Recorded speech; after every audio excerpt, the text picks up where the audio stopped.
Hello, everyone, and welcome to the 50th episode of Standing Strong. Let's make a difference. I'm beyond excited and overwhelmed by the fact that I made it this far with my show. I have been away for a little while due to taking care of my mental health, mentally and physically. I hope you all had an awesome Christmas and a safe and happy New Year. My quote today is always be yourself and trust that it's enough by Lilian Garcia. Joining me right now is my co-host, Tyler Peters. What's up, Tyler? And we did it. We are 50 episodes in. How awesome is this? Oh, it's completely awesome, Waylon. It's always an honor to join you in the 50th episode. Lilian Garcia, congratulations to you. What a milestone, and I'm so honored to be a part of it. It's all thanks to you, Waylon, and I'm so happy for all the success, not only in 2022, but for the new year 2023. Me too. I am so happy and excited for our guest, Lilian Garcia. Who better than she to be the guest for the Big 5-0? Tyler, is there anything else that you would like to say to our viewers? I'm just so excited like yourself, Waylon, and I know our viewers will be. And who better to be the guest for the 50th episode than Miss Lilian Garcia? She's a legend, and I just can't wait, man. This has been a long time in the making, and now it's finally arrived. It's here, so let's do this thing. All right, everyone. And before we get into Lilian Garcia's interview, I want to say thank you, everyone who has sent me a video congratulating me on 50 episodes. So before we get on to Lilian's interview, enjoy this special video. Hi, it's Avery White, and I just wanted to come on real quick and say congratulations for 50 episodes. I cannot wait to see how many more you get to do and how much positivity you're going to spread, because it's incredible what you've already done. Congratulations again. Love ya. Hi, Waylon. Happy 50th episode. This is a big deal. Congratulations. I still am trying to do this with Tuesday. I'm trying to do one whole year, 52 weeks, but looks like you're beating me to it. So congratulations on your 50th episode. Keep spreading the positivity, keep spreading the love, and just know that you have a good community around you because of you. So thank you for creating a great community that surrounds us all. How's it going, Waylon? I want to congratulate you on 50 episodes of Standing Strong. You're an amazing guy, and it's so great what you've accomplished, getting all these Darman actors, myself included, and it's been a pleasure co-hosting with you as your designated substitute. But, man, how you started this and wanting to just put more good in the world and have people talk about this. I always wanted to have an outlet to tell people about this, and you gave me a little bit of an audience to express that. And I thank you so much. I know you keep striving to get more and more guests on your show and getting more people to, spread positivity and their point of view when it comes to the issues that are going on with society and bullying. And it's admirable, and I know that great things are going to come. And when that 100th episode comes, something's big's going to happen. So yeah, I'm just going to wrap up. Waylon, have an amazing new year, and I can't wait to see what you come out with. Peace. Congratulations, Waylon, on your 50th show. That does not happen for everyone. A lot of times we start out with an idea, with a plan, with a vision, and life happens. Adversity happens. Many other things happen, and things stop. And so great job for your success and continual episodes on these shows. And the thing that came to my mind for this was Galatians chapter 6, verse 9 says, "Don't grow weary in doing well, for you shall reap if you faint not." And so excellent. I recognize that it hasn't been all rainbows and butterflies. I recognize that you have gone through things in your life and in these programs as well.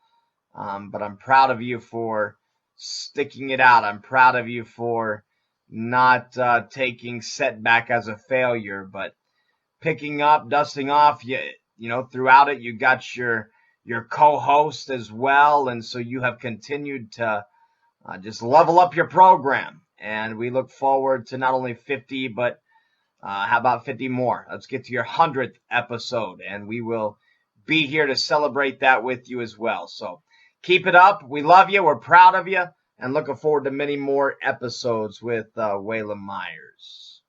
What's up, Waylon? Peter LeBoy. I want to say congratulations on episode 50. It's a big milestone, and I know you got a lot more to go. Keep up the good work, buddy. Waylon, congratulations on 50 episodes. Here's to many, many more. Great job, bud. Congratulations, Waylon, on 50 episodes of Standing Strong, Let's Make a Difference. I am so grateful to you, my friend. You have inspired me. You've encouraged so many people throughout society. Your amazing guests have uplifted everyone's spirits with their positivity. Thank you for being a light in a world that needs a lot of it as of late, as you might imagine.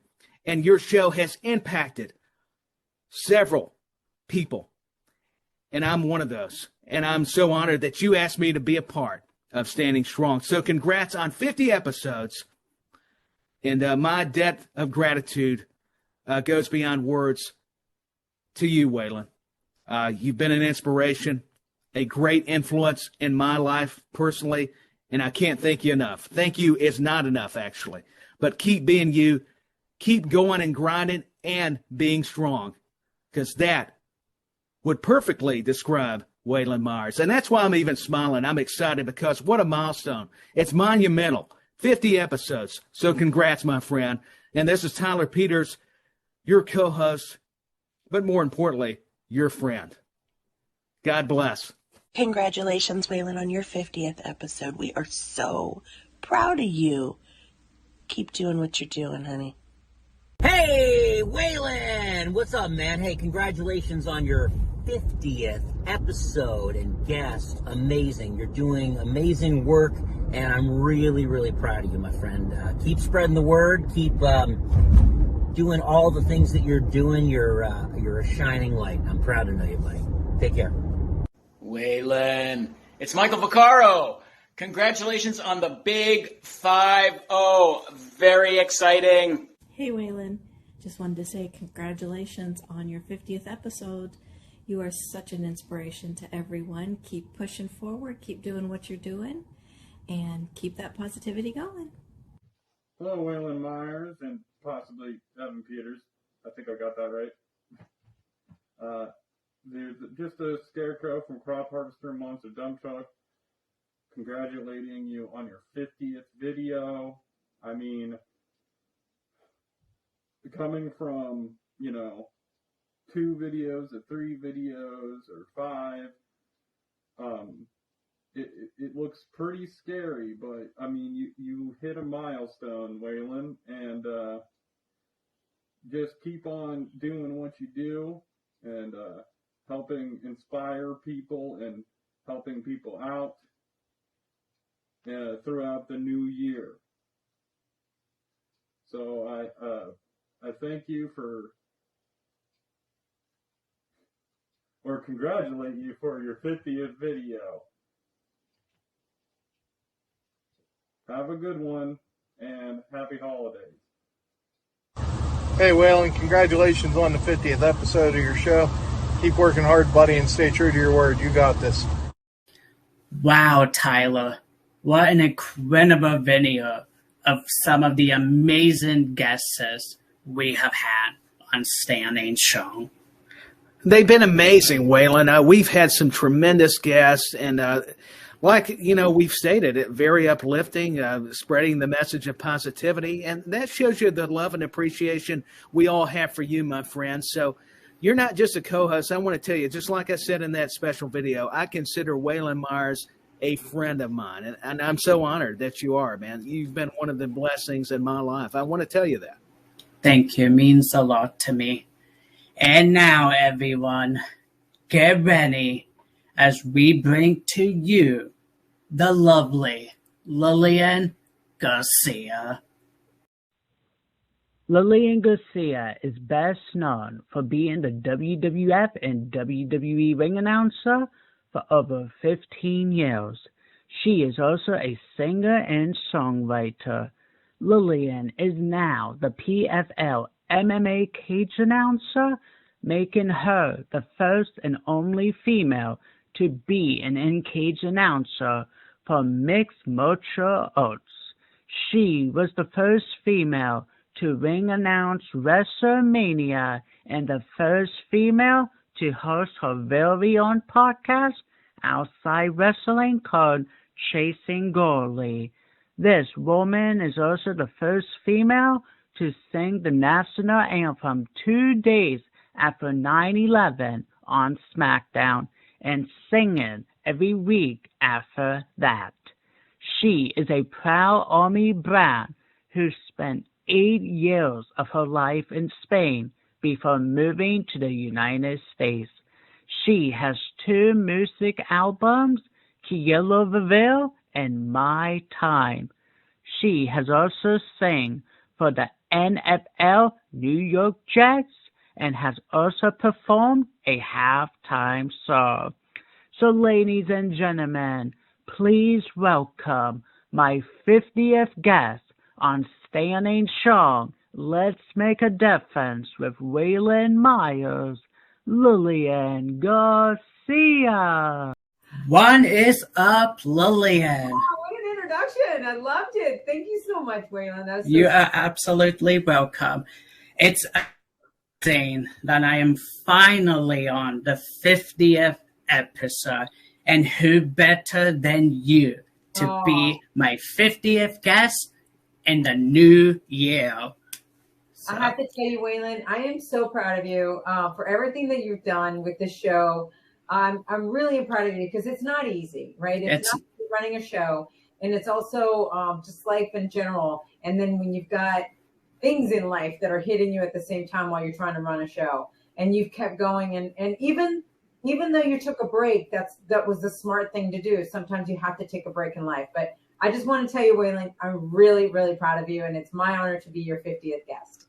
Thank you so much. It means a lot to me.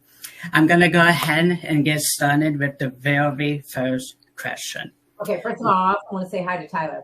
Hi, Tyler. Oh, hey, how are you? I'm just honored to be here. So I echo those sentiments. I'm happy for you, Waylon, and it's an honor, Miss Garcia, to have you. It's really great to see the two of you doing this together. So it's really cool. Oh, thank you. Yep, thank you. Now, Lilian, yes. Speaking of the first question, you were a part of the Power for You event, and you shared about getting bullied, and was hard for you to make friends with girls. Right. How did you overcome that? Okay, so yeah, because I was bullied, my first 8 years in Spain were amazing, and it was really a culture shock when I came to the U.S. And I don't blame the girls because at that time, there wasn't a lot of talk about diversity and people coming from another country. It was in South Carolina. So it's instantly, I got pegged as the outsider. And I also take account on my end where I was trying to be a part of the popular group. And I wanted to be popular so bad because in Spain, we didn't have popular or unpopular groups. We just didn't have that. So by me trying to fit in, I made things worse because I was really forcing it. But that said, it just created a lot of trauma in me, in the fact that I was like, what's wrong with me that they won't let me be a part of their group? But what I did was, it wasn't until years later. I mean, the locker room at WWE helped a lot. The friendships that I got to develop in the locker room. I would say that the actual, before WWE, it was college. College helped me. It was almost like I had a clean slate, and I learned so many things in high school and middle school that I took those lessons into college. So then I go into WWE, but I still didn't have a lot of girlfriends. And WWE really opened that door for me, all the locker room and you know, working with Trish and Molly and Ivory and Victoria and Stacy and Tori, and they were just so genuine, so loving. We really cared about each other, but I didn't make the same mistake in the fact that I didn't try to force myself to fit in. I either fit into certain conversations, and when I didn't try to make myself a part of the conversation. And I think that's the important thing to do, is it becomes where you're a pest. If you're trying to I got to be involved in this, and I got to be in this conversation, that conversation. Allow people to come to you. So that was definitely something. And then I think a pivotal point for me too was I did what's called PSI, which is Personal Success Institute. It was a 7-day course that I went to. And in that course, actually past the 7-day course, the third part of it is 10 days. 10 days women's leadership, and it's only women for 10 days. And I knew I had to sign up for that because I knew that I had to face my fears with this huge task. And that was being isolated for 10 days with all these women. And it was there that I really broke through. And by the end of it, I had so many friends. And now, I mean, it's really helped me, because even with my church, I have 2 amazing groups of women that I'm friends with. And then my other friends that I've made. I have so many female friends now. And I don't have that fear anymore of getting bullied. And you have to make sure you're choosing the right people. Absolutely. I 100% agree with that. Yeah. Now, what advice do you give people out there about not worrying about what people may think of them? Well, you got to understand that everyone's got their own things that they're going on in their heads, right? Everyone's got their own goals, their own insecurities. So I can't worry about what somebody else thinks of me, because really it's just a reflection of themselves. If they're jealous of me, or if they're trying to put me down, it's whatever's going on in their life that's happening, and they're trying to project it onto me. But it has nothing to do with me. And I'm going to give you an example. Somebody could say to me, wow, and instead of saying the words like, you're so ugly, because we can immediately internalize that. Immediately we can remember maybe back to being bullied when we were young. And I associate it with that, right? And then it creates pain. Instead of that, if somebody said to me, wow, you're so purple, I'd look at that and go, okay, I'm not really purple, so I don't know what you're talking about, right? And so I do that with anything that is said to me, whether it's good or it's bad. I really say, okay, is that a comment that's really about me? Is that really something? Because if somebody says to me now, you're so ugly, I've done so much work on myself that I know that I'm not ugly. Whether it's, I don't feel like I'm ugly exterior, and I don't feel like I'm ugly interior. I feel like I've done so much work that I have a lot of love to give, and I'm full of that.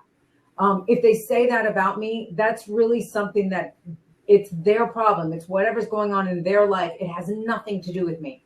Just like them saying I'm purple, it's them thinking that I'm purple. It has nothing to do with me. I hope that makes sense what I'm saying, but I think that's the main thing, is to realize that whatever anybody says about you, it's not about you. It's really about whatever's going on in their life. Absolutely. Tyler, you have anything to add? No, I agree with that. I think we all have those insecurities, and I'm glad you brought that to light, because we often forget it. It's something they're going through. It may not have any reflection on us, so I appreciate that. Thank you. Yeah, absolutely. Well, I think that's the more and more we talk about that, and we got to also realize that people that it's this phrase, right? hurt people hurt people. Absolutely. Right. So when anybody's attacking, that's because they're going through some stuff. And Waylon, I had sent you something, and this guy really, this pastor put it perfectly. Yeah.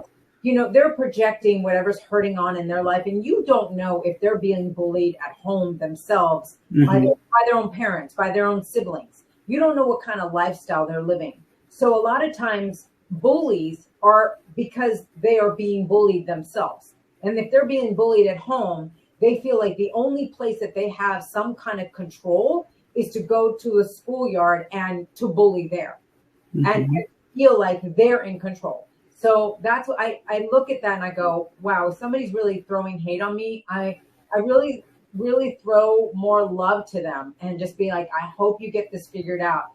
But again, it has nothing to do with me. Absolutely, 100% agree with that. Now, you have faced many struggles along the way with growing up and your career. What steps did you follow to make it through them? I would say my relationship with God is the thing that has helped me. Now, there has been times that I thought God was too busy for me. I thought God wasn't listening to me. I thought my prayers were definitely going unanswered, which created a little bit more of struggle because I'm like, wow, why am I not being heard? Am I not important? And I realized that actually God was there all the time. And it is through those struggles. And when you get through it, that you grow so much. And that's all he was trying to do, is get me to grow. So for me personally, it's been my faith that has helped me. I just talked about this on my, I did an IG Live. I talked about this, how I explained that at the end of 2021, I was broken. I had gone through so much in 2020 and in 2021 that by the end of it in December, I was a shell of myself. And a friend of mine extended her hand and she said, hey, you want to come to church with me? And I'm like, absolutely. And I went to church with her and I reconnected. And then I dove in and I did an 8-month course there at the church and really found myself again. I found my self-confidence again. I found a person in me that I didn't even know in some ways existed. And then I got into younger Lil too, the one that was really free and loving and just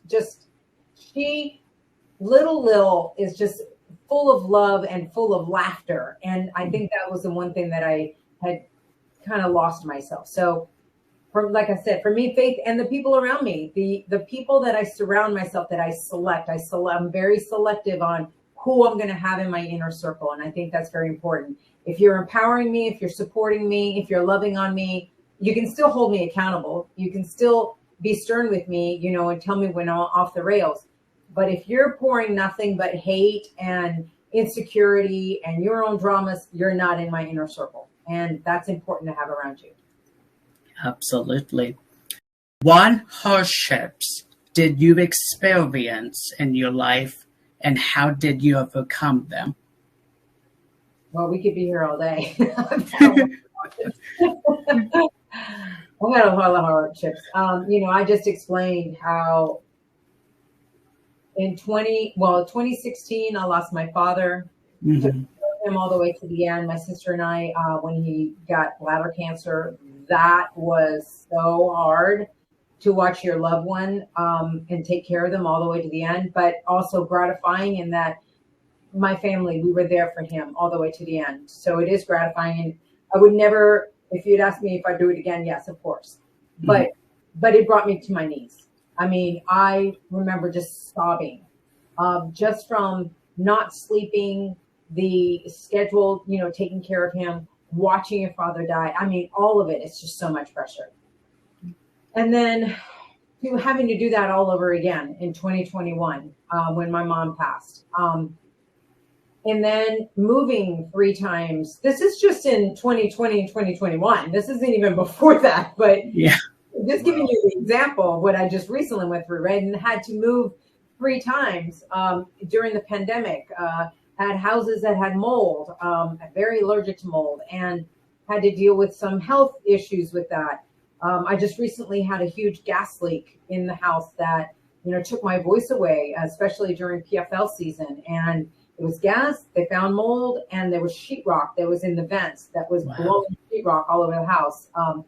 So it was a lot when you're trying to figure out what is wrong with me. Why am I sick? Why can't I have a voice? Why am I so allergic to so many things? Why all of those hardships? And then losing my marriage, that came out of the blue for me in 2021 at the end of it. And, I didn't, 17 years, that we were married. Yeah.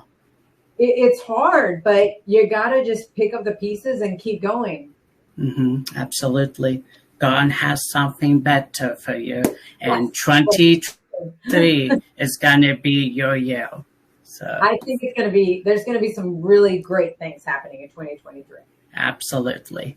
Now, this is an exciting question because I know you use exercise for some of it.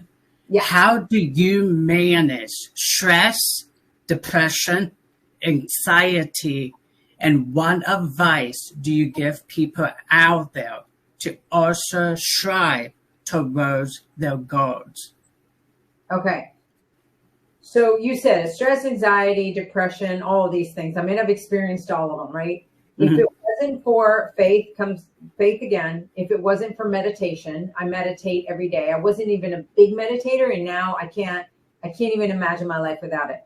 And many times I'll do it. It could be 10 minutes, but it's 10 valuable minutes. Whether I get up, sometimes I'll do it right in bed. Like I'll just prop up and I'll put some beautiful music and I close my eyes. And for 10 minutes, I have a conversation with God, or I just listen. A lot of times you can just listen, and it's amazing how the universe will talk to you. And I'll say my prayers, that kind of thing. So that helps me. And then fitness for me, I've said it. It really is something that it just ignites my body, fills me up with endorphins. It protects me in such a way from not only my immune system, and the way that I feel and the way that I look and the way, it's all these things, but also it's the mental aspect of it. I go in there, and if I've had a tough day, I will make sure those weights are heavy, because then I lift them. And as I lift them, I'm releasing all of the stress that I've been built. As I'm lifting a bicep and it's totally heavy, you'd be surprised how much stress will go away when you lift really heavy. So absolutely. And journal, I mean, there's times that I'll write a letter, like I'll write a letter to God, or I'll write a letter to a friend, or even to my younger self. And not saying that you mail it, but I can say, I can say all my frustrations, and then I listen for some kind of response, and then I write down anything that I'm kind of hearing. And it's incredible. It really is. So those are my tips. Awesome. How do you manage your day-to-day life tasks along with your career tasks? Okay, so I manage my expectations. I'm a doer. I mean, I love to work and I love to get things done, but I also have been really good at balancing. And I really feel like Colby helps me with that, believe it or not, because I'll be working and then I see him over there like, Mom, if he was a human, this is what he'd be doing. Like, isn't it time to go to the beach? Don't you owe me this walk? So I'll look over and I can just see his face and his anticipation. I mean, I already know his body language. And it's like, you're right. I need to take a break from this and I need to take you to the beach. And then when I take him to the beach and he's running around and then I'm looking at the waves and I'm like, oh, I need this. Like, it reminds me of how to be able to just decompress for a moment. And it's amazing when I get back how I am just more on fire and just more ready than if I would have just stayed the whole way through. So that's why I always tell people it's so important to walk in nature and just go for, a noon walk, in the middle of the day or something, or at night. So I prioritize what's really important. I really look at my list and I'm like, okay, what's really important that I can tackle today? Because you've written 50 things. you're not going to get 50 things done. But today, what's the most important? Or even the night before, I start writing down, like, what are the 3 things that are really my top priority that I want to get done? And then at the end of that day, I'll write down, did I get them done? What else I got done? And then what's for the next day. So that's how I coordinate my schedules. Awesome. That's amazing. Now, how did it make you feel when you first came into WWF at the time, when the females didn't accept you at all? Oh, yeah. So, yeah, at first it was tough because we had China and Luna. Oh, my gosh, I just realized they're both gone now. Yeah. It's so hard to believe so many people, that I worked with are gone. But I understand their point of view now because I didn't walk in. I didn't know the etiquette. I didn't know to walk in and introduce myself. I was thrown like my very first day on the job, like told, hey, 3:30 that day, hey, you're going to be announcing tonight. So my mind was somewhere else. I was so scared. I was terrified. Again, I didn't know to go in and say hello to everybody. Mm-hmm. I was expecting them to be the ones to welcome me. And so when they didn't, I was thinking, okay, I better stay out of their way. And then when things they were just weird for a while. And I'm like, wow, I'm back in high school.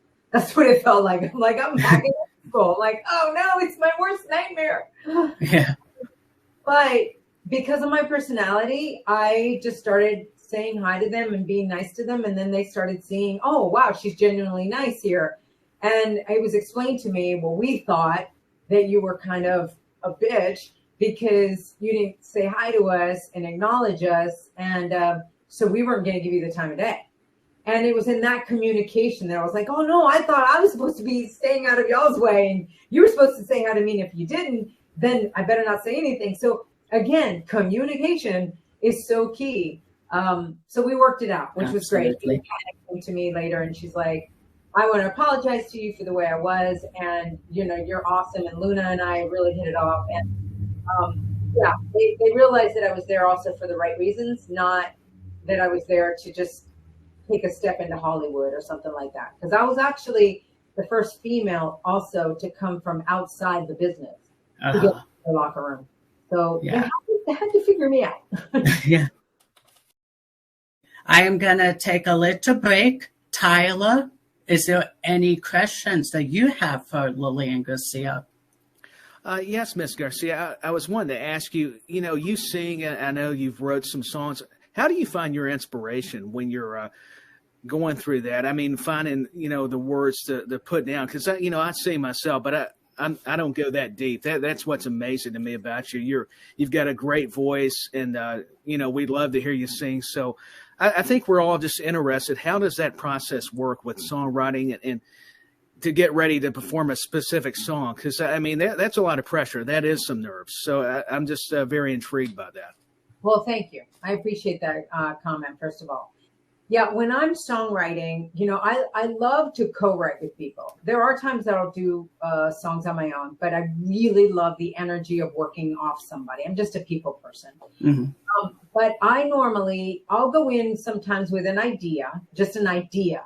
And then from there, talking to the person. And sometimes it is a lot about my own life that I'll put in there. But then there's sometimes where if I've worked with producers before, and they just do, the music track, a lot of times I'm like, okay, I'm feeling kind of like a beat like this, and I'll give them an idea for a beat, and they start laying something down. And then the music is what speaks to me and starts telling me what the song should be about. And a lot of times for me, that even works better, is to kind of just hear a track. And once I hear it, and I start just mouthing off some words, all of a sudden some words start come flying out, and I start building this idea around it. And like I said, a lot of times the idea ends up being from something in my own family, or something that myself, my family, or something that I've witnessed with friends of mine.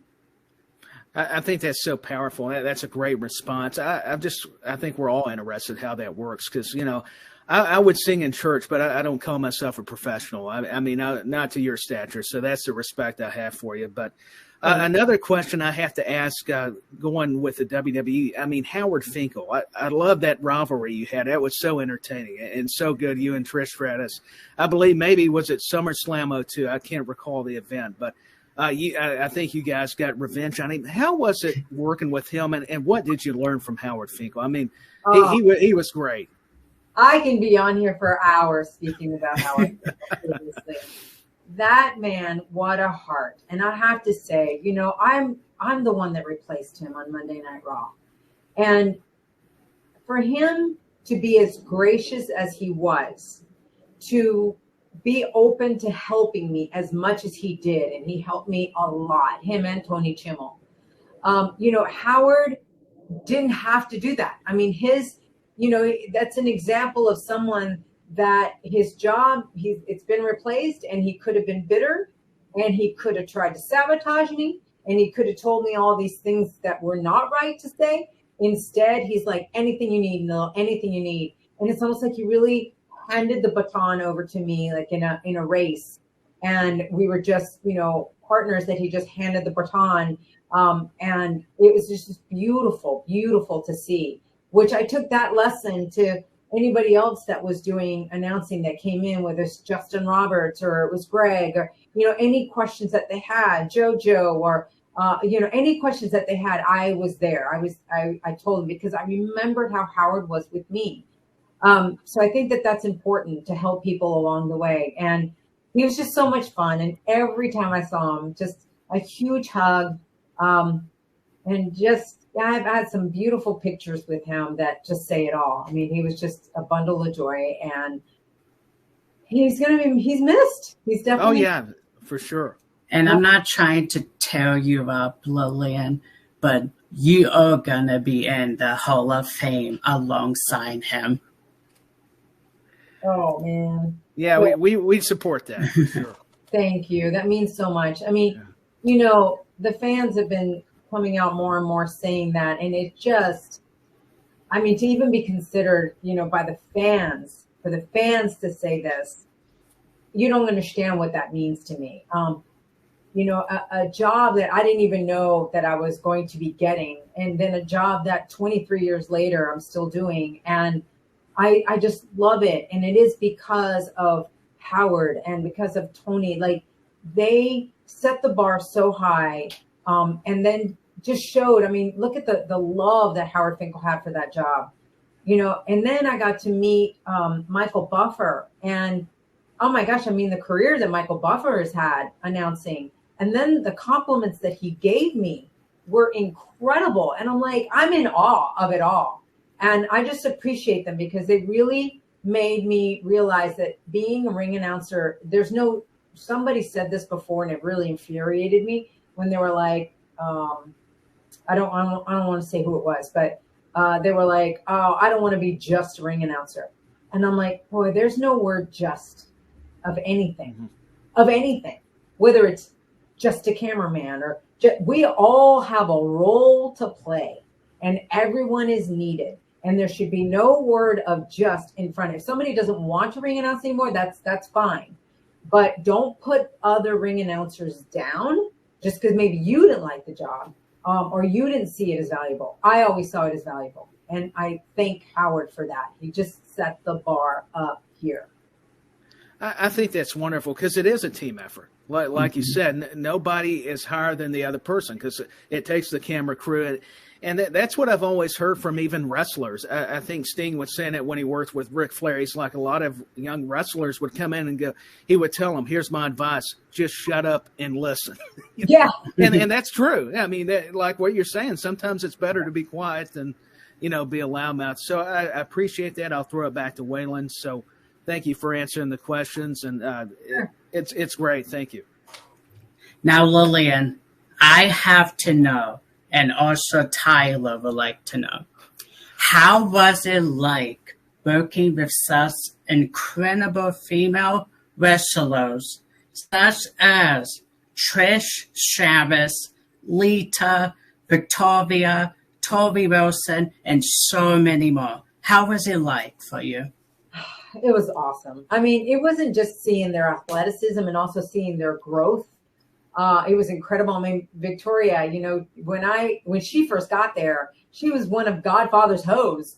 And then all of a sudden she went and started learning and going, you know, to, I think it was OVW at the time. Uh-huh. And then she came back and it was like, wow. And then seeing Fish and the way that she grew from being a fitness model, and same thing with Tori, right? Fitness models into wrestlers is amazing. And then it was fun, really fun to see Lita coming in and already doing her moonsault and all of that.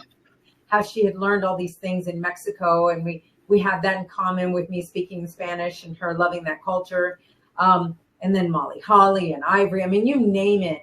More than anything, it was also their hearts. Their hearts so big. And we just genuinely all loved each other and wanted to be there. And we looked forward to seeing each other every week, which we saw each other many times more than our family. So it was important for us to get along. And I will never forget my time with those girls. Never. Looking back on your career as a ring announcer for WWE, a singer and songwriter, and now an in-cage announcer for PFL, how does it make you feel that you have overcome so many foes as a woman to do what you have? I have to say, I am blown away. When I look at that, I am so humbled. I mean, when I think of, 7 billion people in this world and how somehow I made my way into being the first of anything with 7 billion people, is really incredible. And I don't know how many of those 7 billion are women, but it's a high number, and it's, I'm just so honored. I'm so honored that I could somehow, break a barrier. And I had some girl on my IG live come on, and I brought her on live with me. I always like to do that with the fans.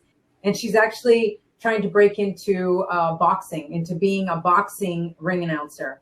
And it just made me so proud of her that she's trying to break a barrier in that game and in that sport. And it's really cool. It's really, all I can say is just I'm humbled, and it's really cool. And I don't take that lightly.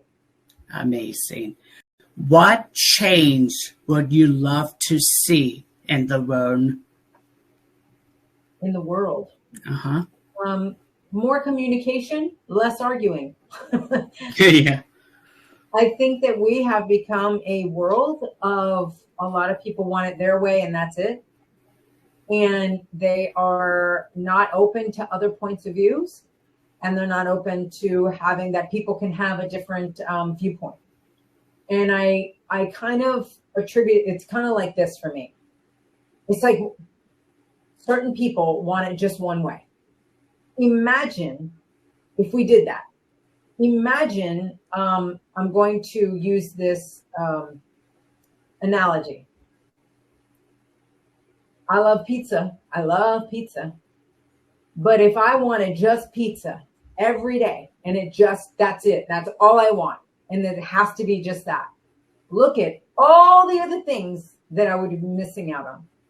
And tasting a little bit of this and Indian food, or whether it's Chinese or Japanese or, good old hamburger or whatever it is, I would be missing out on so many other things. And I think that that's what people are missing themselves when they want ideologies, when they want, the way of thinking to be just one way. It's kind of like they're just wanting to choose pizza. That's it for the rest of their lives. And they're not open to all the different flavors that the world has to offer. And I think until people can see that there's so much, and your way is not sometimes always the right way, because there's really no right or wrong. We're just opinions. We don't really know. We're making opinions. We're making, we have our own beliefs and stuff, but it's the same like God. You can believe there's a God, and you can believe that there's not.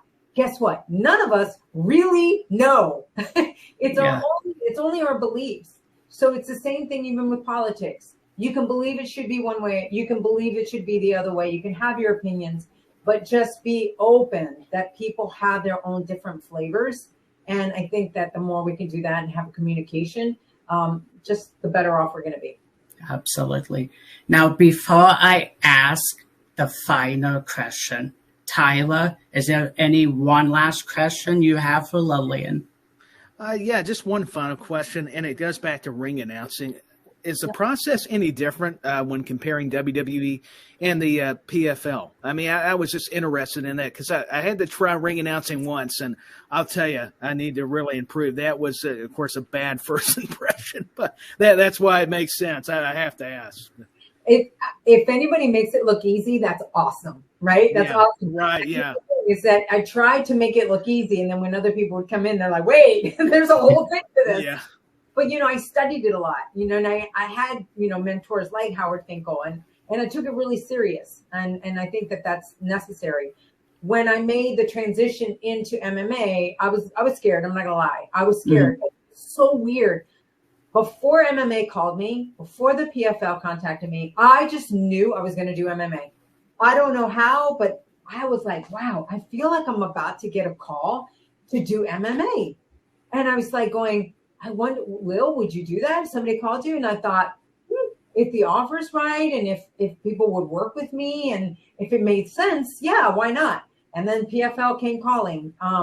It was great. The offer was right. They worked with me. I mean, they were incredible with me. They made the transition very fluid for me.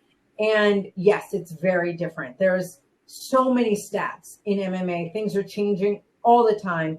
The introductions are super long. The introductions are like the main introduction that you give at WWE with, if you were to give with all the stipulations, the rules and all the towns and the weights and all that. But you also have on top of that the records that they have. Where are they fighting out of? Where there's a lot more that goes into it.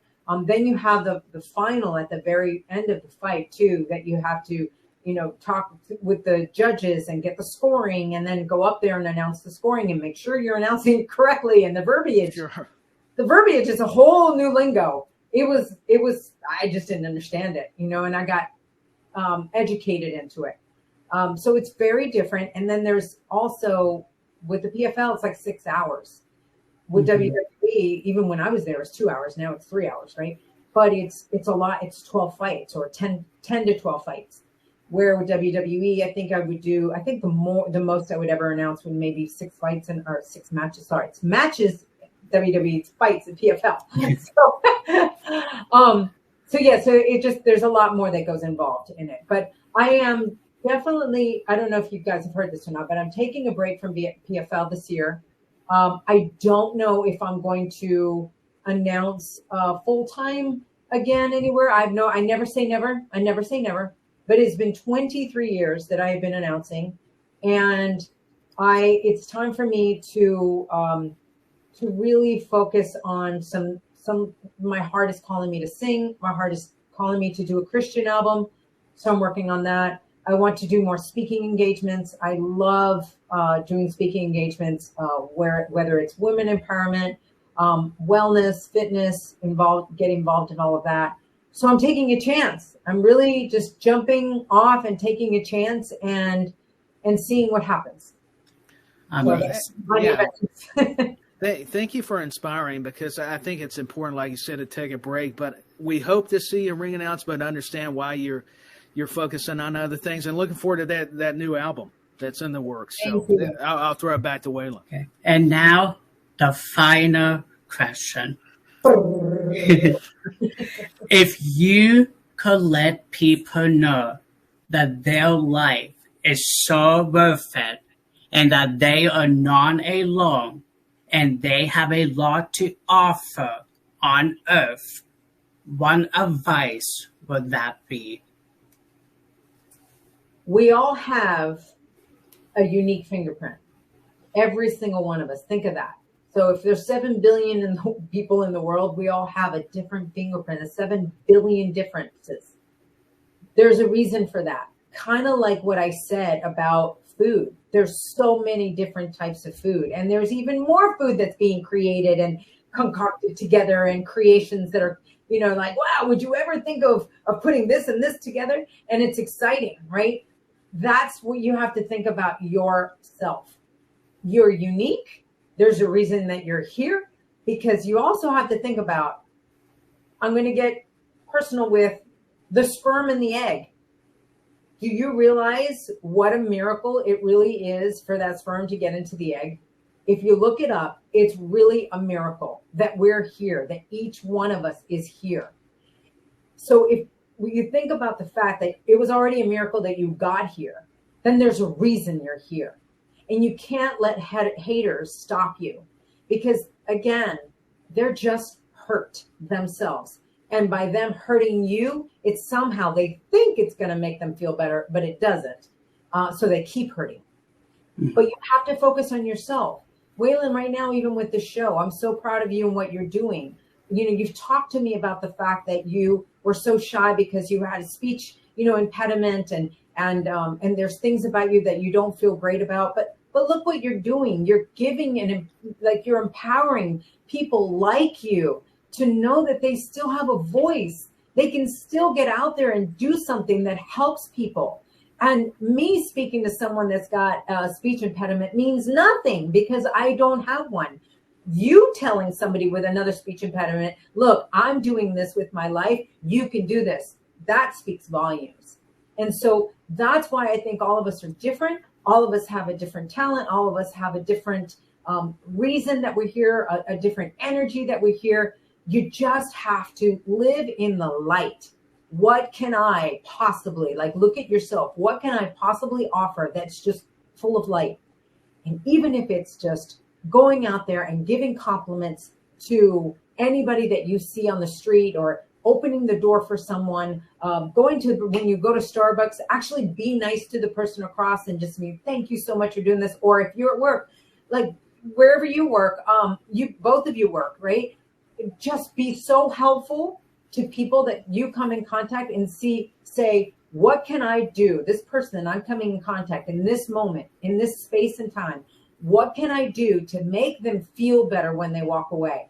And that is by you being so courteous, offering so much advice, or when I say advice, help, right? They're coming to you at your work for help. Mm-hmm. Offer them kindness, help them out, make sure that you're, nice to them. And then they'll walk away and go, wow, that person was so helpful. And I'll leave you with this. I went to a seminar with Robin Sharma, who said it is easier now to get ahead more than ever. And it confused me at first. I'm like, with 7 billion people in the world, how is it easier to get ahead when we have so many people that are fighting for jobs, so many people that, want so much? And that's because out of all the people that are going for jobs, it is so much. People are less dependable. They're less, they're more critical. Put it this way, I'm going to flip it. If you're dependable, if you're on time, if you've got a good attitude, if you're helpful, if you are a light in the world, you're going to stand out because you're in the minority. Because a lot of people have chosen, and it's a choice, a lot of people have chosen to live in the negative, to be angry, to not be helpful, to not be on time, to be prima donnas, to be very diva, whether it's a male or a female. And so that's why if you make that choice to be the opposite, to be helpful, you're going to feel better, and the person you come in contact is going to feel better. And that, my friend, is going to get you far in this life. I love that. Very inspirational. At this time, can you let people know where they can find you on social media? Yes. You can find me at Lilian Garcia with one L in the middle. That's for Instagram and also Twitter. And then Lilian Garcia official fan page on Facebook. And for all things Lilian Garcia, just go liliangarcia.com. I'm just really excited to have you guys on this new journey with me. We'll see where it goes. Yeah.